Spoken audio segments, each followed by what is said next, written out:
ایک دوسرے کو عزت دو، برداشت کرو۔ میرے نبی نے فرمایا بہترین مسلمان وہ ہے جو بیوی سے اچھا سلوک کرتا ہو، اور بیوی سے فرمایا میری شریعت میں سجدہ ہوتا تو بیوی سے کہتا خامند کو سجدہ کر۔ بہترین صدقہ اولاد کی تربیت ہے۔ پورا گھر میرے نبی نے نقشہ، ہر ایک کی قیمت بتائی۔ ماں تیرے قدموں تلے جنت، کہ کاش میری ماں زندہ ہوتی، تم دیکھتے میں کیا کرتا، میں عشاء کی نماز کے مصلی پر ہوتا، میں سورۃ فاتحہ پڑھ رہا ہوتا، ادھر سے آواز آتی میری ماں کی محمد، تو میں نماز توڑ کے کہتا لبیک اماں جان۔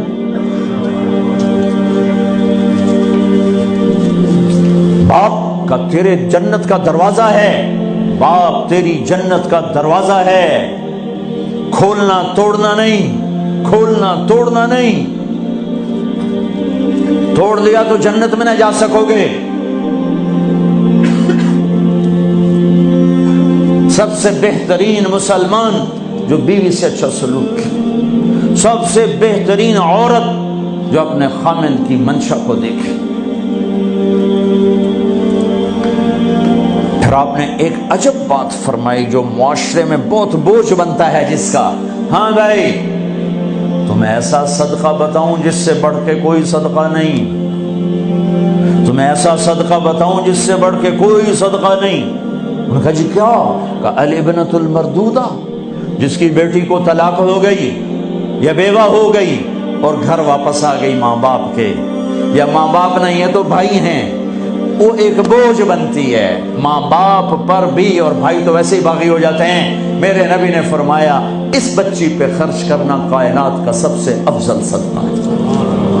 گھر، ایک گھر کیسے چلتا ہے؟ ہمارے ہاں پنجاب سندھ بلوچستان سرحد میں بہنوں کو وراثت میں کوئی حصہ نہیں ملتا، سب بھائی کھا جاتے ہیں۔ میرے نبی نے فرمایا جس کو اللہ نے 2 بہنیں دیں اس نے ان کا حق ادا کیا، شادی کی حق ادا کیا۔ ماں باپ کی وراثت میں سے ہوتا ہے، اگر میں نے کوئی خود کمایا ہے اس میں بہنوں کا حق نہیں، ماں باپ سے اگر 1 روپیہ بھی آیا ہے تقسیم کیا جائے گا۔ جس نے بہنوں کا حق ادا کیا، شادی کی حق ادا کیا، اس پہ جنت واجب ہو گئی۔ جس کو اللہ نے 3 بیٹیاں دی، اس نے ان کی ڈولی اٹھائی، وہ جنت میں میرے ساتھ یوں ہوگا۔ ایک بولے اگر 2 ہوں، کہ جس نے 2 بیٹیوں کی شادی کی وہ بھی ایسے ہوگا۔ اللہ بھلا کرے۔ ایک صحابی کا کہ جس کی 1 ہو، کہ جس کی 1 ہے، اگر اس نے اس کو عزت سے رخصت کیا تو وہ بھی میرے ساتھ ایسے ہی ہوگا۔ پھر کئی بچیوں کو طلاق پڑی ہے کہ اس کو بیٹا نہیں ہوتا۔ یہاں آنے سے پہلے کا واقعہ، پنڈی سے بچی رو رو برا حال اس کا، میں تو فون سنتا ہی نہیں ہوں ایسے کہ میرا تو کلیجہ پھٹ گیا ہے۔ ہے کہنے لگی کہ سسرال نے کہا تھا بیٹی ہوئی تو طلاق دے دیں۔ میں نے کہا اس میں میرا کیا قصور ہے، اور بیٹی ہی ہوئی اور مجھے طلاق پڑ گئی، اور میں گھر آ گئی 22 سال کی عمر۔ بیٹی دینے والا اللہ اور ظلم کرنے والا سسرال۔ میرے نبی کو اللہ نے بیٹے دے کے اٹھا لیے، قاسم اٹھا لیے، عبداللہ اٹھا لیے، ابراہیم اٹھا لیے، 4 بیٹیاں دی، 3 زندگی میں اٹھا لی، زینب، ام کلثوم، رقیہ، تینوں آنکھوں کے سامنے چلی گئیں۔ فاطمہ سے نسل چلی، آپ نے فرمایا لوگوں کی نسل بیٹے سے چلتی ہے، میری نسل میری بیٹی فاطمہ سے چلی۔ اس لعنت کو دھویا۔ عورت کا کیا قصور ہے اگر اس بیچاری کو بچیاں ہو رہی؟